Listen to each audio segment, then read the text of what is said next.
संजय राऊत आणि संदीप देशपांडे हे अचानक चंद्रपूर आणि कल्याण मध्ये झालेल्या राजकारणाचा आधार घेत एकमेकांवर तुटून पडलेल्या आणि तेही माध्यमांसमोर ज्या काही कुरबुरी असतील त्या आपसात त्यांनी शेअर करायला पाहिजे, त्याची देवाणघेवाण करायला पाहिजे, त्यावर चर्चा करायला पाहिजे आणि जे काही मतप्रदर्शन या दोन्ही नेत्यांकडून होतंय ते माध्यमांसमोर न करता, जनतेसमोर न करता सुज्ञपणे अत्यंत समजूतदारीने आपल्या पक्षाच्या समन्वय समितीच्या बैठकीत किंवा एकत्र आल्यानंतर करायला पाहिजे होतं, पण तसं झालं नाही. आता तसं ते केलं नाही, कारण इतर पक्षांमध्ये आपण पाहिलं की महायुतीमध्ये सुद्धा भाजप आणि शिवसेना शिंदे गटामध्ये आणि नंतर अजित पवारांच्या पक्षाकडून सुद्धा एकमेकांवर निवडणुकीच्या काळामध्ये आरोप प्रत्यारोप होताना आपण पाहिलेले आहे. मग या पक्षामध्ये झालं तर नेमकं काय होईल असाही एक प्रश्न आपल्या मनामध्ये येऊ शकतो.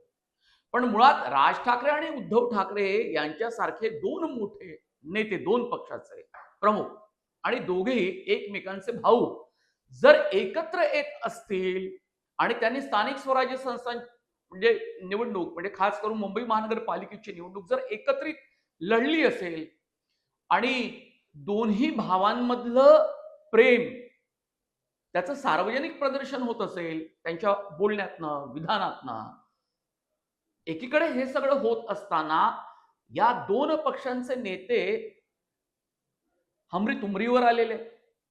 बरं, अशा प्रकारे जेव्हा राज ठाकरे आणि उद्धव ठाकरे एकत्र आले नव्हते त्यावेळी मात्र संजय राऊत हे खरपूस समाचार घ्यायचे आणि मग त्याला उत्तर द्यायचे संदीप देशपांडे. असं राजकारण आपण अनेकदा पाहिलं. एकीकडे राऊत हे भाजपवर तुटून पडत होते, एकनाथ शिंदेवर तुटून पडत होते, कधीतरी काँग्रेसवरती पण टीका करत होते जर वेळ पडली. आणि याशिवाय